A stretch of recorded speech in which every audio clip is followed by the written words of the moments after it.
what can we, what can we do? Because at the end of the day, the government's the boss, and if they're telling us to shut, we haven't really got any options other than to try and fight it in court. But with coronavirus going on, you can't even get them in court. Yeah, it is a bit of a bizarre situation. I know that, like, everybody's situation is different as well. Like, people are all affected, people are suffering, but all the situations are different. Like, everybody's got a personal struggle with what's going on. And like you say, I mean, there's a lot of opinions flying about all over Facebook. People believe it, people don't believe it. People want to find fault in it and whatever. But at the end of the day, for me, I just feel like opinions are good and they make good stories. But at the end of the day, it's the facts that matter. And the fact is, this is the reality that we're living with at the minute. Do you know what I mean? So, I mean, the only thing we can do is batten down the hatches, do as we're told, and hopefully they'll come to some resolution sooner rather than later. Do you think this is going to be a long lockdown? Yeah, I think that we're looking probably mid-March to April at the very least. I can't see us going back in February. I know that he said that if they can roll the vaccines out mid-February and get them out to the 4 most vulnerable categories of people, that'll be great progress. But I mean, saying it's good, doing it's another thing. And as we know, like, this has been going on since last March. So last March they were telling us that this would all be over in September, and now here we are again, a new year, finding ourselves in the same situation. So I mean, fingers crossed, everything gets done as what they're saying. But I think we'll be locked down to mid-March at the very minimum. It's worrying because over this course of time now, the damage it's going to do to customers, sales, the rapport with everyone's business. Obviously, I know you've got a lot of staff. It's not good. How are you going to tackle this, Paul? How are you going to raise the spirits? How are you going to manage the situation? Because you did it perfectly last time. Is it going to be the same sort of situation? Just keep everyone happy and just try and get on with it. Really, like you said, be batting down the hatchets for now. And I haven't got a clue what's going to go on with Joe's training. He's in college. Whether or not he's going to be going in, I don't know. Yeah, I just don't know. Like I say, it's different situations for different people. Like, I know everybody says we're in it together and we're all going through the same thing, but it's not the case, because some people are like very directly affected by what's going on. Family members falling ill, even dying, and then you've got people whose businesses are substantially financed enough that they can get through this with no problem whatsoever. And then you get other businesses that are on the fringes. This lockdown might see them over the edge. It will. And the thing is, last lockdown, nobody knew what to expect. All we knew was we were locking down, and at the end of it, there'd be some resolution. We'd go back to normality, get back to work, and everything would be fine. In the third one now, and we can only do try and keep the staff spirits up and keep the team spirits up. But I'm not gonna lie to you, I'm looking at the loss of 4 staff as of today. So 3 of my team are already gone. I've had another one that's told me that they're applying for another job today. So I mean, I had a team of 12, and now I'm reduced to a team of 8 potentially. So all we can do is, like I say, you batten down the hatches, see what comes of it, go back to work in March, April, whenever they let us go back, and a bit of damage repair, just see what I'm left with and see what I'm going back into. It's worrying that this has had to happen to people.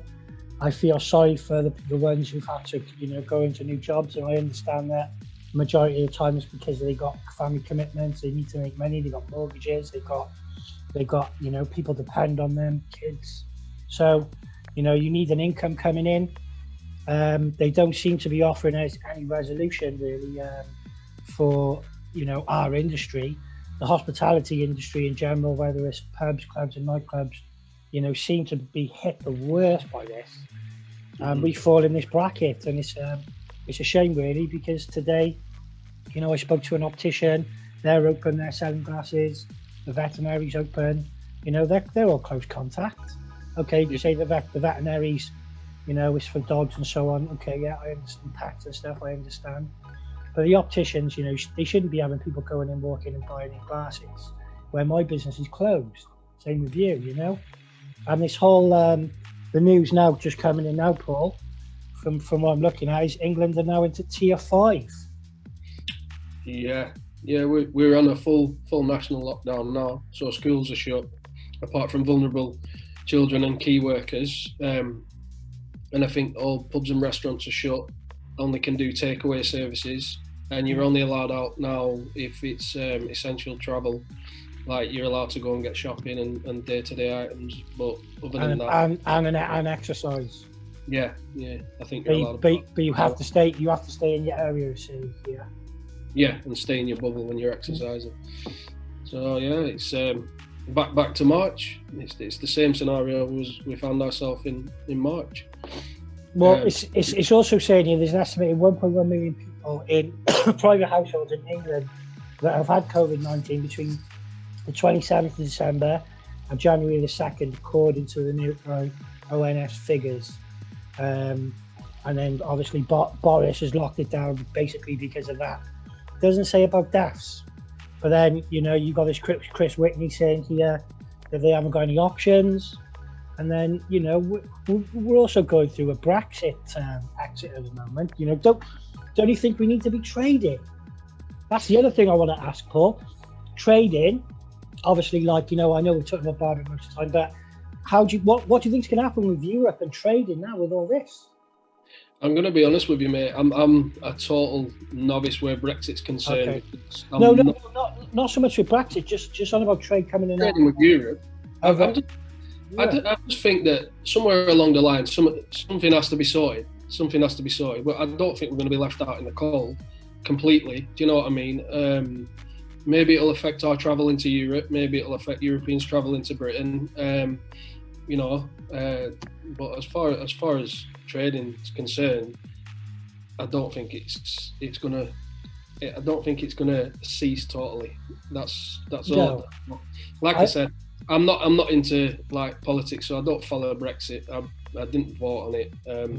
No, same here. People might think that's bad. Some people might not. But the thing is, I always live by the rules that if I don't know about it, then I'm not going to throw my 2 penny in because I'm trying to make myself sound stupid. You know what I'm saying? Well, bro. To be honest, a lot of people worry over something like Brexit when you actually think about it, it's just a piece of paper. Yeah. It's just an agreement between one country and another country. That's all it is, really. You said, nothing's going to stop trade-wise. They still need to bring food in. They still need to take stuff out. So, again, that's what I mean. It's just like with businesses now, the opportunities are there to do other things with different countries because we haven't got the shackles of the European Union. But anyway, moving on now. Coming up to this sort of back end of the year, do you think we'll get anything open? Do you think we'll get any shows? Do you think we'll get anything back to normality in some sort of way in our industry, Paul? I'd like to think so. I'd like to think that,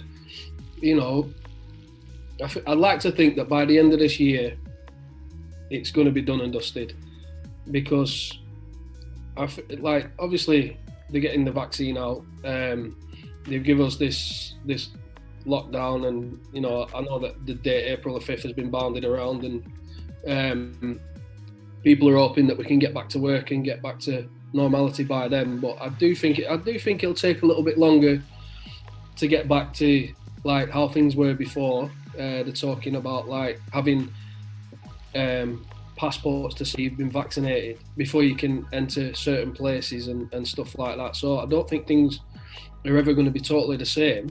But I mean, hopefully by by Christmas time we'll be back to some sense of normality and living what we'll call then a normal life.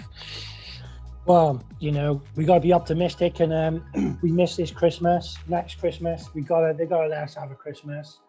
You know, you got to remember as well, it's for the kids, really. You know, and that's the other thing. It's like the kids, you know, they've got so much sport, they've got so much school, education. You know, playing with their friends, growing up with them. You know, and that's what needs to be talked about as well. You know, it's like, is all this lockdown really worth damaging the youth, like, you know, and making them feel like that they just got to stay in all the time? And we know vulnerable kids have many ways it is to learning and, you know, going to class and this, that and the other. And now it feels like the government aren't really giving any help to the schools. Like, the schools are basically saying, look, we're not going to even open because they're not helping them. And, you know, teachers are on the front line workers. They got kids coming in and out all the time. Infection rates can be massively high there. You know, Paul, like, what do you think the answer is to that? Do you think there's a way out? I just think that obviously the answer is all under one big umbrella, and that is like, we need to get these vaccines out, do like what we're being asked. I mean, like, there's a lot of people refusing to follow the guidance. There's a lot of people refusing, like, to stay socially distant, stay within the bubbles, follow the guidelines with PPE. You know yourself. We've seen it ourselves on social media. There's certain barbers, like even high-profile barbers, up and down the country that don't wear the correct PPE. And like, if this virus is as transmittable as what they say it is, then people like this are 100% passing it on, because you think about how many people you have coming in and out of your shop every day, but they don't follow the guidelines. And so in effect, really, I think that what we do as adults is having a knock-on effect on what's happening with our children. Do you know what I mean? My kids are going stir crazy. My little lad's only 5, he's in reception class, and it was dead good to see him, like, at that age. He's got a group of little friends, and he comes home and he tells you little stories about what he's been up to and that, and it's all been taken away from him. And it's not the children's fault, and I don't feel like it's the teachers' fault. It's just the knock-on effect that it's having from people that won't follow the guidelines, that refuse to follow it, that basically they want to do what they want to do, but then on the other side of things, they moan about the lockdown. So they'll carry on doing what they want to do, not social distance, party at the weekend, go and hang out in somebody's kitchen till 3-4 o'clock in the morning with a group of mates, and then they'll start moaning now that we're in lockdown, pubs are closed, restaurants are closed. It's the same group of people, and it has a knock-on effect. And it's just, it's like I said before, it all boils down to people's views on how they feel about this COVID-19, what they think about it, and whether they think it's real, whether they think it's as serious as what it is. It's their opinions. It doesn't matter, because the fact is, the reality we're living in is what we're in today and where we're at, and we're in lockdown. And it's because people think their opinions matter more than the facts, and that's the problem. I mean, you know yourself, like my missus, she's a newly qualified nurse, and she's qualified to go straight working in a pandemic. And we were having a chat today, and she said to me that basically she's living the two lives and two different sides of this COVID thing, because she's going to working with a group of like-minded people that are seeing patients on a daily basis, struggling to breathe and suffocating, they're dying, and then, like, they were begging for a lockdown. They knew what needed doing because they were overwhelmed, and then the government did not. Yeah, but then on the other side of the spectrum, she's coming home to me, and my livelihood's been shut down. I'm losing staff. I'm struggling with that. So she's seeing both sides of it. She knows we need to be locked down. She's seeing the effects of COVID firsthand, and then on the other hand, she's seeing the effects of COVID on the business, like myself, because half of our livelihood's been taken away because we're being shut down. So you see, that she told me that this afternoon, which I'd never thought about it like that, but like, that's her perspective on things.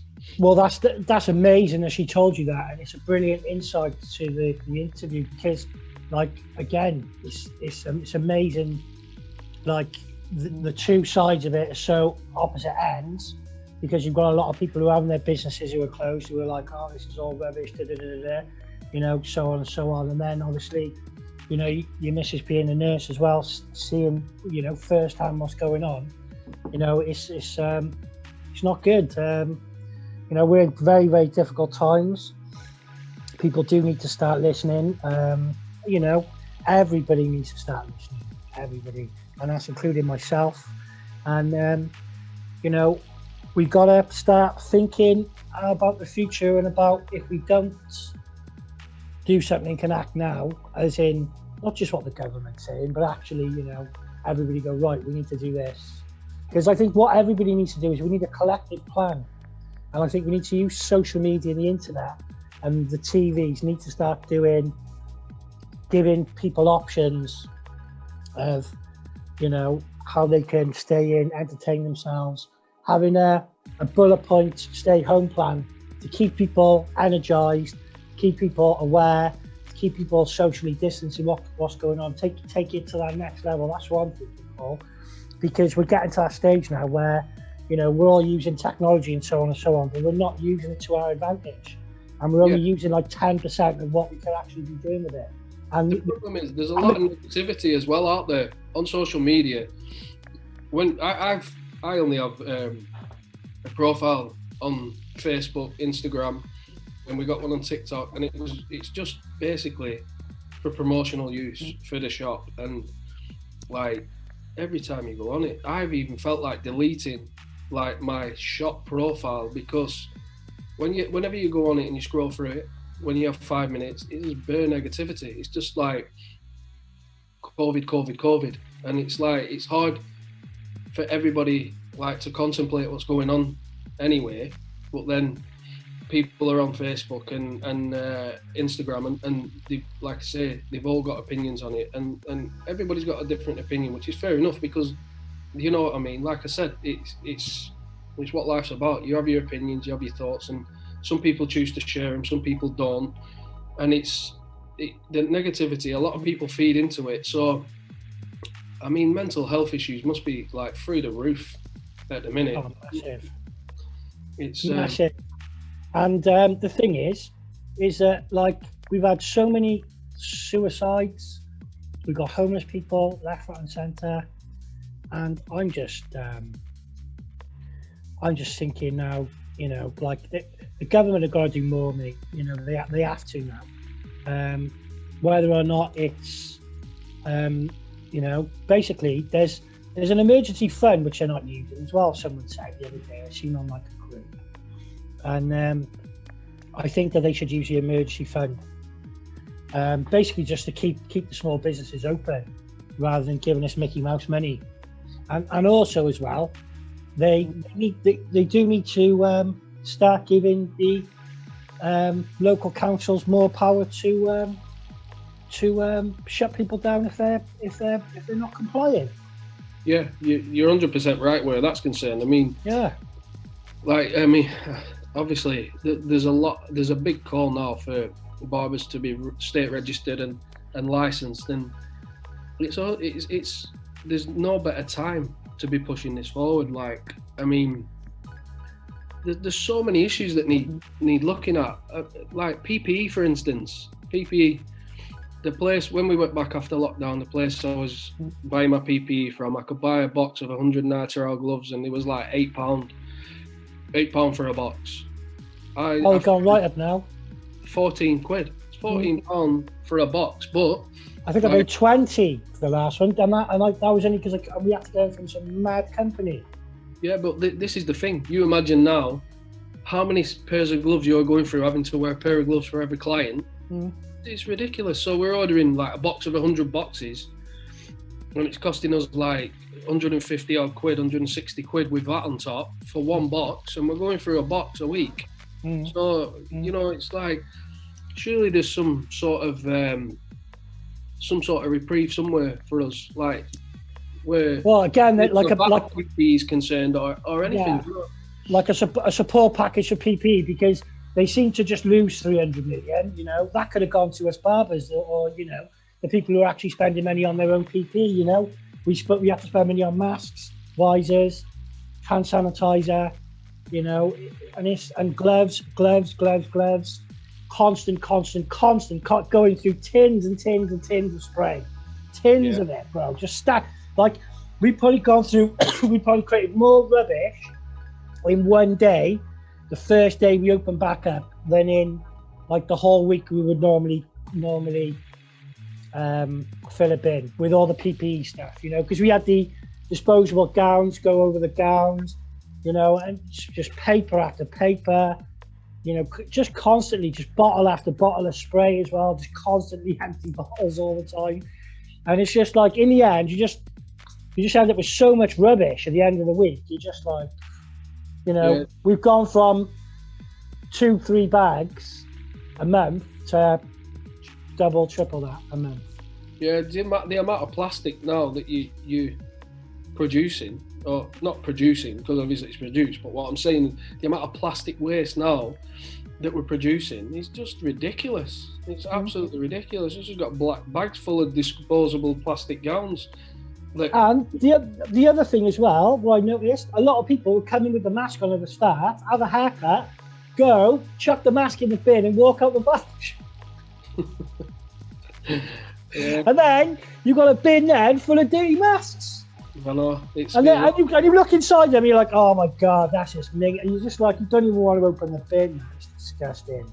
Yeah, it's crazy times. Absolutely unbelievable. But like I said, hopefully this year I'll see the end of it, like, to some sense. Do you know what I mean? Even like a glimmer of normality would be nice. Like, because let's face it, I mean, when we had the month lockdown before, I know it's different for you in Wales, but we had the lockdown, I think, for November. I'm actually on the moon at the moment, bro, looking down. Yeah, well, when we had the lockdown in November, when we went back, it was always, you always had that impending sense of doom, knowing that he'd announced that Christmas you could see people. So you knew there was going to be a sacrifice on the other side of things. You knew that there was going to be another lockdown coming in. Well, the one good thing with Boris is we know he's a compulsive liar. So we knew it. So, go on. Yeah. He didn't look happy about putting the country into lockdown last night, though. He looked like he'd been forced to do it. Yeah, because he don't get his 25 million, that's what. Just madness, absolute madness. So, did you watch Boris' speech yesterday? I watched it earlier on, and I must admit, he's on something, isn't he? Definitely. I don't know if he was kitchen surfing with his mate, what's his name, Reese Moggs, the other night, or New Year's Eve or whatever he's doing. But he looks like he's had a good couple of days. He seems to have he got around this family thing, didn't he? Because he's got a child under 1, so he can have his family over. So did you hear about that, Paul? No, I didn't. To be honest, I didn't watch it. My missus watched it, and then I was trying to keep my little lad entertained, and then she told me what the crack was as he was speaking. So go move on. But you're breaking up, buddy. Sorry, mate. How do you keep your lad entertained when you're homeschooling? Well, obviously, homeschooling speaks for itself. Like, he's in reception class, so he's basic numeracy and stuff like that. But I mean, he loves PlayStation and his games on his Nintendo Switch. So that's what we do to keep him entertained. And we had him out on a park the other day, first time ever on a scooter. It didn't go well. Was he alright? Did he hurt himself? He didn't hurt himself, but he gave it like 10 minutes, scooted around a bit on the ice, fell over once, and then that was it, give up. I'll be honest with you, it is cold out there, man, bro. Oh, it's freezing. It seems to be a lot colder than normal, doesn't it, as well? It's like, it's got that windy bitterness to it. Yeah, I think that we've probably all become hypersensitive to it because we've all been stuck in house for most of the year, haven't we? Well, yeah, we've had the central heating on. We've been stuck in for 6 months, basically flat out. So we've basically become hermits. I'm surprised I haven't started growing wool. There's time. Yeah. Well, I am swing dog, Not so much. that's it exactly. Do you know what I mean? I got a bit of a beard going on anyway. Do you know what I mean? Boys, it's coming. Yeah, that's what I'm saying. I don't think I'm going to touch mine now till lockdown's over. Anyway, mate. Obviously, we were talking. Obviously, me and Rob the other day about online stuff. Anything happening with you? Going to do anything online? I'm actually looking into it now. Looking to open like a design course. Yeah, do it, bro. From beginner to advanced, but at the minute, like I had a lot of coaching off Chris Foster on the online academy subject, and then I'm just looking at different platforms now and where the best to go. But obviously, it's going to take a while now because I've not got a great deal of content to put out. So it's all down to when I can get back to normal and get some content created, some videos made, and hopefully I can put that together and see what happens. Do you do designs on mannequins? No, I've never really bothered. Have you seen a couple of mine? I've done a couple over there. I did a Sweeney's moustache and I did a star and done a couple of bits and bobs. It's not the same as using a real head though. It's because you've got the hair's not as fine. It's not as condensed. It's too much width. So if you're going to do lines, you've got to do quite wide ones. You've got to make sure.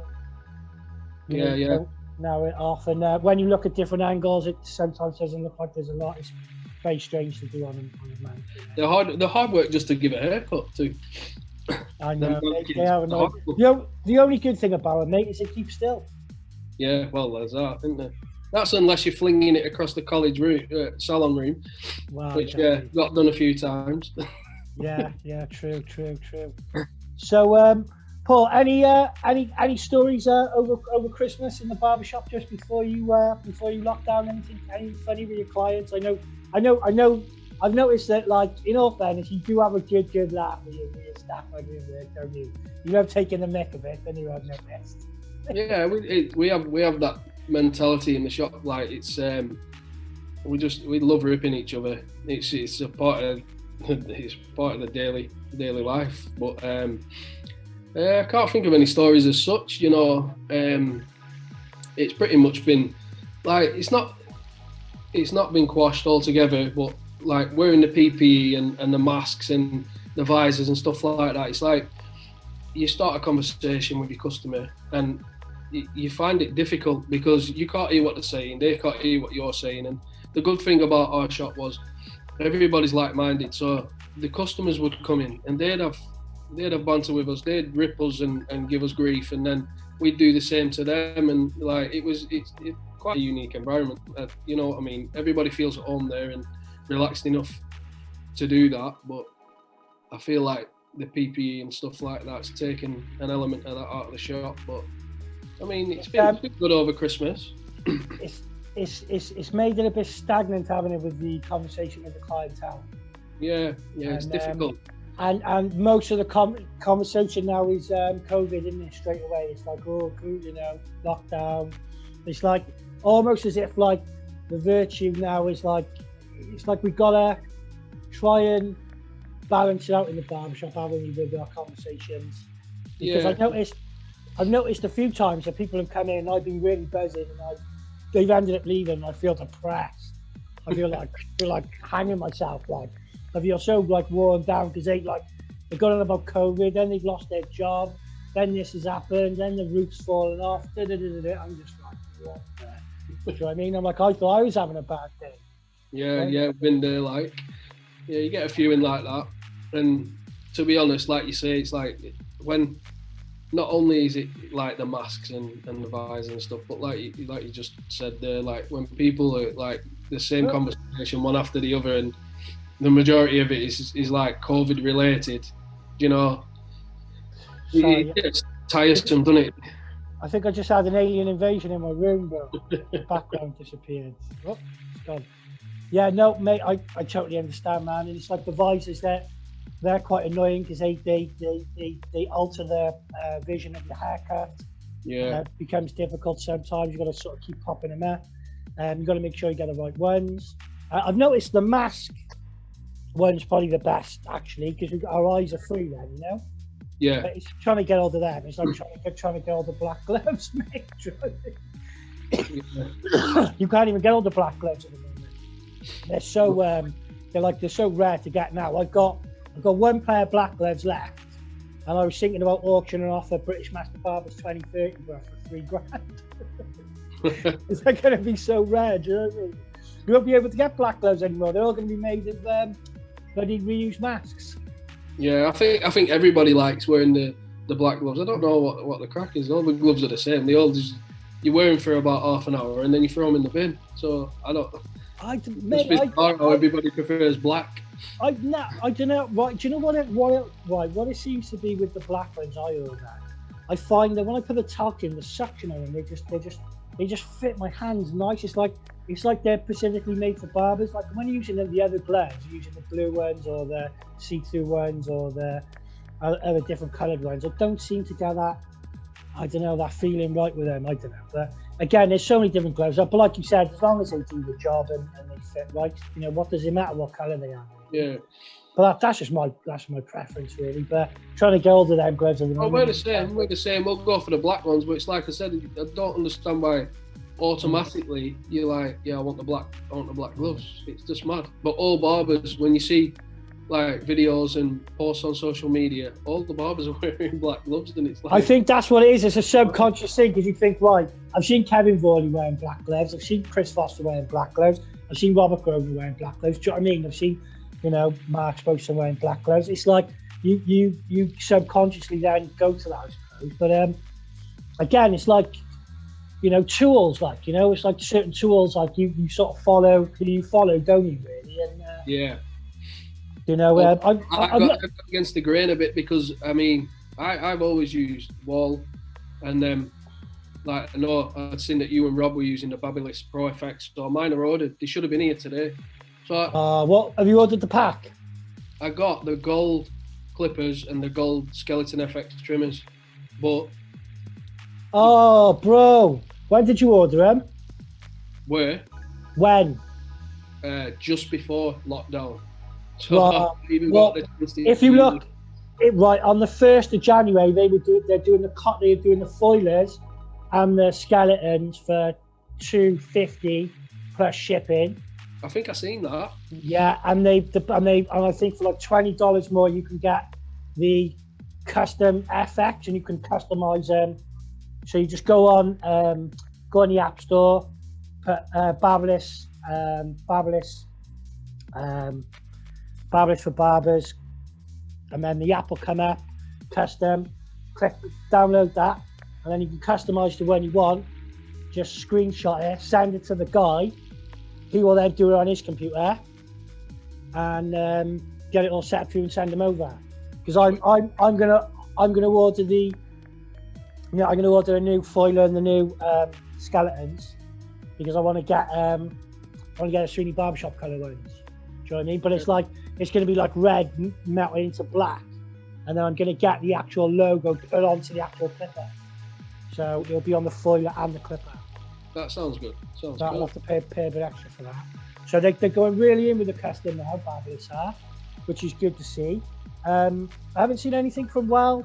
I tagged Michael Demanio today in a post. I interviewed him this time last year, and I'm going to hopefully reschedule for something very soon with him. But yeah, Paul, like obviously we've all been stuck on our phones. Inspirations, mate? Have you been following any barbers or anything new been happening? Any inspirations, like, you know, anything like me? I've been watching a lot of the American barbers doing the waves, and I've been watching them doing the hair. Remember we were talking about the Ken the other week with the hair, what's it called? You know, toupee thing. The fake hair stuff. Oh, right, yeah, the wig. Wigs, yeah, the wig. How close together? Anyway, the way they were doing it and stuff like that, I've been watching. It's been quite interesting. So, anything you've been watching, buddy? I know you've been busy, honestly, but anything? To be honest, I've not watched anything out of the ordinary. I just follow you guys and Chris. I look up what Chris is doing all the time. Nothing out of the ordinary, really. I've been busy. Like we we have the shop open till 9. So. Oh yeah, how did that go? Was that busy? Yeah, like we've had a really good response. People panicking. But the thing is, like since the March lockdown, because we had so many staff, obviously you've got to maintain a social distancing. So we stayed open till 9, so we could split the shifts between the staff and maintain social distancing. But everybody got a good run at it, you see. Yeah. But we've more or less ended up appointment only. So it's worked like a charm. But the only thing is, like we've had to stay open till like 7 o'clock on a Wednesday and 9 o'clock Thursday, 9 o'clock Friday. We open Sunday now, 10:30 till 3:30. So they're long hours, and we're open 7 days a week. So it's quite hard to maintain that. And then people want time off, so you're juggling staff. So it's been like a busy time, you know, other than like speaking with you guys in the ministry and the guys that are pushing forward to have their state registration and licensing happen between yourselves and that. I've not really done a great deal of watching anything, to be honest. Well, you mentioned it, the Ministry of Barbers. This is what it's all about. Me, you, Mark, and Rob. What you use in the Ministry of Barbers is to try and get some sort of regulation going with the Parent Barber Council. What's your ideas of how to get this going? Like me personally, I think that now with this COVID going on, every single barber has to be state registered. And if they're cutting without a license, they should have a heavy fine. Yeah, I think that there's definitely it's got to be mandatory at some point. I mean, I feel like every barber should be licensed and show the credibility within the industry. They have to be able to show that they're qualified. I mean, I wrote to my local MP and I outlined the facts that a lot of the people that are opening barbershops in the area where I'm from, they're opening it with no, there's nothing to say that they've gone through the training regulations that we've been through.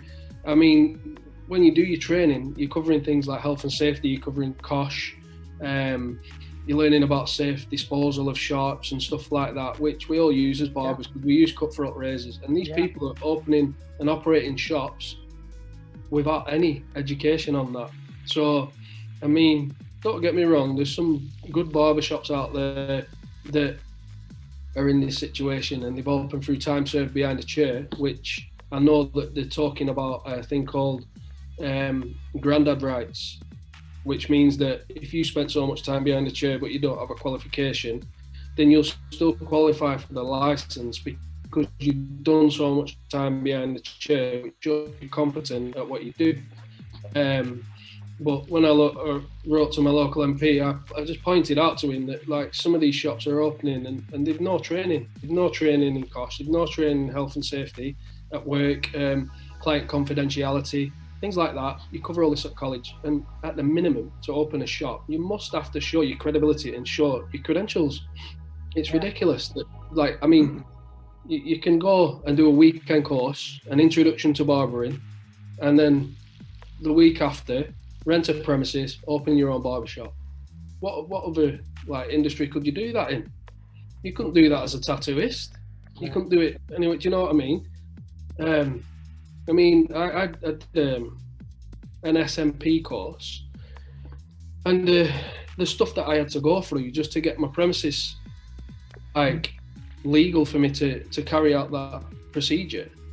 Like after I'd completed the training and become certified, I had to prove that was credible, and then also I had to become licensed myself, and I had to go through all the motions of that, and then I had to be insured, and then I had to get my premises licensed as well.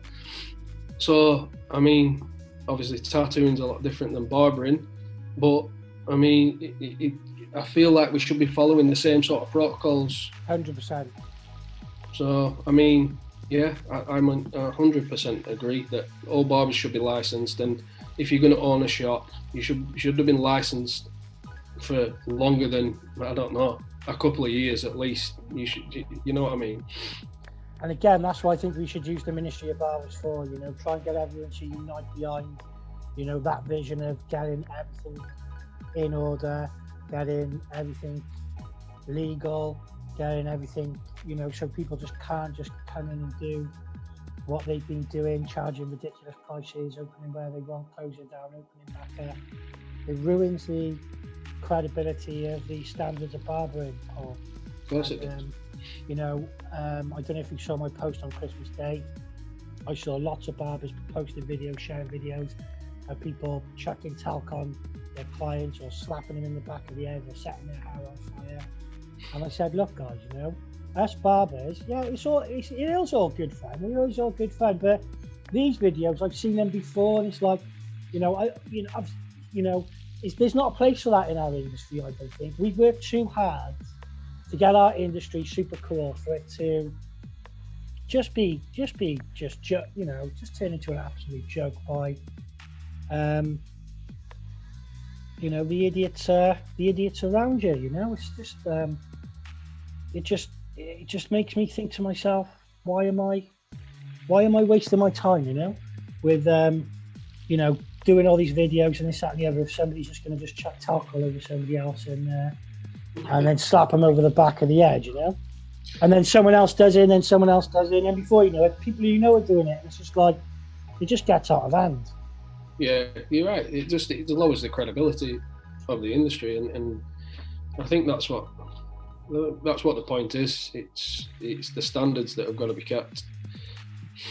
Yeah, of course. And it's all good and well having a laugh with your clients and stuff like that, but I'm sure that most customers wouldn't like you to just slap them in the back of the head or chuck talc all over unexpectedly just for the sake of being TikTok famous. Do you know what I mean? Yeah, you know what I mean. You probably get chinned in our shop anyway. Yeah, exactly. So what's it like up north then with the bank, with the boys up there? Like all the customers are good laugh. Obviously, I know, without the COVID, start the conversations. They all good lads up that way. So yeah, it's brilliant. Like I said, it just feels like, it doesn't feel like a job. But when things are normal and back to how they were, and we could have a full shop, and we've got Sky in the shop, so lads would come in, they'd watch football. We've got a PlayStation, so sometimes you get lads having banter over a game of FIFA, and it's a good atmosphere. That's a good buzz in the room, yeah. Yeah, because we see it's like a social hub. Like barbershop has always been like seen as a social hub for men. You know what I mean? And we keep it like that. We have good interaction with the clients. They have good interaction with us. Nobody takes offence at anything. It's just we provide all these stuff for them, like put football on for them, PlayStation for them to play on, and it creates a good atmosphere. To be honest, we miss it because we can't do that. We can't even switch the PlayStation on now because obviously you can't pass the controller between two people. Joke. We can't even have that many people in the waiting room to enjoy it. Do you know what I mean? It's just taken all the fun out of it. It is COVID. COVID's taken the fun out of life, haven't it? Stripped the life out of it. And it's like, what can we do, mate? But it's been a crazy DJing in there one night. When we're back to normal. Oh, mate. Well, listen, right. So basically with the DJing. So I don't know if you know, but I'm good mates with Judge Jules' Mrs. Amanda. All right. And obviously, like Judge Jules was doing his weekly. I think he was doing it Saturday and Sundays every week on Facebook when we were locked down, doing live mixing and so on. So was I. But obviously, he's a professional DJ. I'm just a barber. but basically, the announcement came on Facebook. The Facebook were banning music, all music's banning DJing and so on and so on. But the other week, I went live and it seemed to work absolutely fine. And then I thought I'd be cheeky again and I'd go live on my birthday on the 29th, which is about a week later. And no, nagadoo. Wouldn't let me get on there, buddy. So I was a bit gutted about that. But yeah, I did actually have the decks on today. I did like a day set. Started off with a bit of funky house, went a bit like trip hoppy, and then went a bit funky again. And I just wrapped it up like a couple of hours ago before I do an interview with you. But I love my music, bro. I love DJing. I don't use headphones as well, by the way. I think a lot of people are like, yeah, why you don't need headphones? I'm like, yeah, I don't need them because I know my tracks inside out before I even play it. Like I listen to them a good few times, and you can see it all on the screen now. Anyway, it tells you you can just use the mouse, so you don't have to like use the needle. Like back years ago when you were playing on the old decks, you'd have to have boxes of records. Now you just take your laptop or a memory stick. You know, it's all on a memory stick, thousands of tracks. It's just like technology from the last 10 years is just amazing. But it's a great hobby. When COVID's over, we'll get a normality party going. You know what I mean? When we can have like groups of people together, we'll have it in the shop. We'll have you DJ and get Rob up there MCing. Well, Rob and Mark are in the centre of the country. You know, you're coming down from north. I'm coming up from south. We'll just meet at Rob's. I'll bring the decks, and we'll have a party in Rob's shop. We'll have a grandmaster party. Headmasters, mate. I couldn't think anywhere better, honestly. I'm sure Rob would be like, "No, you ain't sure." Yeah, he'll be up for that, Rob. His missus and Katie would be like, "Yeah, let's have a party. Come on."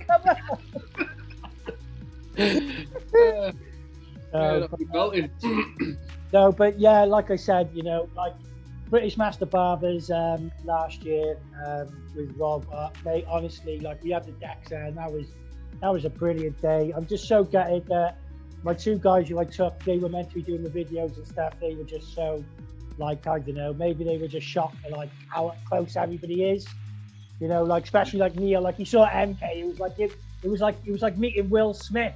He's like, it's MK. I'm like, yeah, I know, bro, it's MK. Like, oh, it's MK. Thank you. I'm like, oh, Neil, don't, please, come on, you're embarrassing me. But it's all good, man. You know, it's all good. But I had a great time. I miss the shows.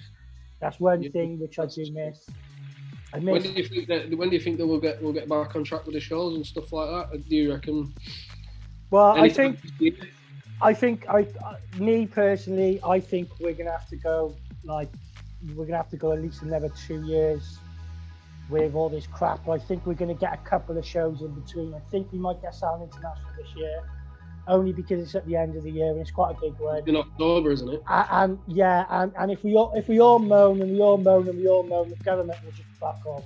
They've done it with football. You just got to keep them right.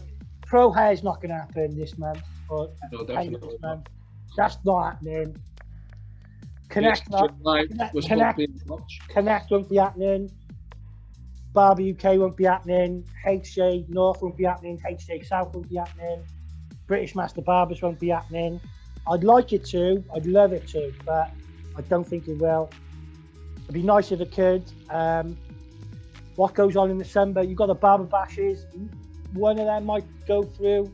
You know, if Gary can get something going, maybe. I haven't spoken to him in a while, but I know he had classes booked, which he's had to cancel. Well, I've spoken to him about doing a SweeneyTV. Said he'd do it. I asked him to come on with me, Baxter and Bleak, but it didn't end up happening. But I will try and get that going at some point. Just keep the momentum going now with these. Mark Shade Doctor on tomorrow. That'd be a great interview, Paul, because Mark hasn't been on for a while, and we all know Mark likes to talk. Yeah. And Mark's been affected, and we've been affected, and I've been affected, and Rob's been affected by this heavily with our businesses. And also, we've also been affected. Rob's got COVID. You know, your missus had it. I know people who've got it. I've been tested. Joe's been tested. You know, Rob's. You know, Mark. It's just, you know, we're all on little different boats, aren't we, Paul? We're all in the same like ocean.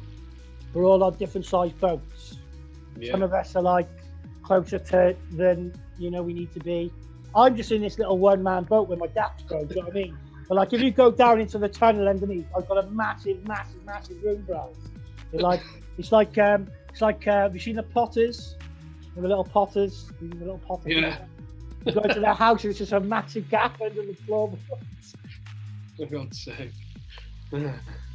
So, but we got to keep the spirits up high. There's new energies which come through on the 21st. This goes on now till March, so it's going to be going up and down. The cosmologists I follow, over here up on the moon, a couple of guys I know in the background, who are over there somewhere, they were telling me when they were looking down to Earth that it's quite mixed up with the energy, so it moves around. So if it's quite bad here today, it'll probably be good here tomorrow, and so on and so on. But I'm not going to go into that too much. Paul, anything else you want to say, just to sort of like, you know, wrap it up? Like, what's your New Year's message to your staff, your customers, and everybody in our industry who are going to watch us back later on? Yeah, just to say thanks. Thank you to everybody that supported us and continues to support us. And like, everybody's just going to have to work together, stay strong, follow the guides. Let's get through it together. You know, let's get to the other side of this and get back to some sense of normality and do it together. Definitely. I think we should get some letters drafted up for the Ministry of Barbers online. If we could, I'll try and get a petition going to at least, well, we'll start off, I'll do a petition for funding for PPE for the barbers and the hair and beauty industry. That could be a good start. Even the VAT knocking off would be nice, wouldn't it? Do you know what I mean? Listen. What I'll draft it in it. I'll put it through with the boys first. Obviously, Rob and Mark, or whatever. Well, all three of you can edit it as well. Just put whatever we need in it, because I'm gonna forget those stuff. You know what I'm like? I'm 100 miles an hour, aren't I? So I'm like Speedy Gonzalez, bro. Like, I've already gone. The smoke is like, it's way behind, but I'm off. But if I can use that energy with the boys, the ministry, the information to put together, we get a petition going just to get some money for PP, that's a good start. And if we get that going and we can get 10,000 signatures, and also as well, try and get as many people to join the Ministry of Barbers, which is on our Facebook page, guys. So if you go onto Facebook, Ministry of Barbers, the Instagram is going to be getting set up soon as well. We've got an email as well, which is ministryofbarbers@gmail.com. So if you want to email that at all. Paul, how do people contact you for information on doing a design course for in the future? Have you got a contact? Yeah, I mean, I've got a website. It's pauldevlinclipperart.com, and also you can message me on Facebook on Devrose Barbers, either on the page or on the profile. And we're on Instagram as well as Devrose Barbers, so just drop us a message, and I'll be happy to chat with anybody that wants further information on it. Yeah, Super. Brilliant. And that's going to be an online workshop coming this year. Obviously, we'll keep you all posted as well. Obviously, you'll be posting things as things come. Brilliant interview. Thank you very much, Paul. Thank you for your time. Send my love to your family. Will do. And send my love to your staff, and give Ken a bigger. He's such a legend, that guy. It was a brilliant interview. And I think we had a good couple of hundred views on that show. So again, guys, sweet. It's on the page if you want to watch it back. There's a few months back on there. Yeah. Brilliant. Cheers. Thanks a lot. Diolch yn fawr, Paul. Thank you very much. Take care. See you later, buddy. Bye, buddy. Bye. Right. So, everybody, SweeneyTV, and that was Mr. Paul Devlin of Davros Barbers. Thank you for watching. That was part 2, Ministry of Barbers. Sean Swiss Sweeney HQ. Sweeney HQ, the moon. On the moon. So, again, guys, like I was saying before about energy coming onto the planet, it's going to shift around a little bit. It's going to be a little bit of negative, a little bit of positive, a little bit of negative, a little bit of positive, a little bit of negative. So you've got to try and manage that, stay in the middle, try and fluctuate towards the good positivity, and you will get there. Part 3 is coming. The shaved on Dr. Mark Sproston is coming up tomorrow, same time, same place. SweeneyTV. I am.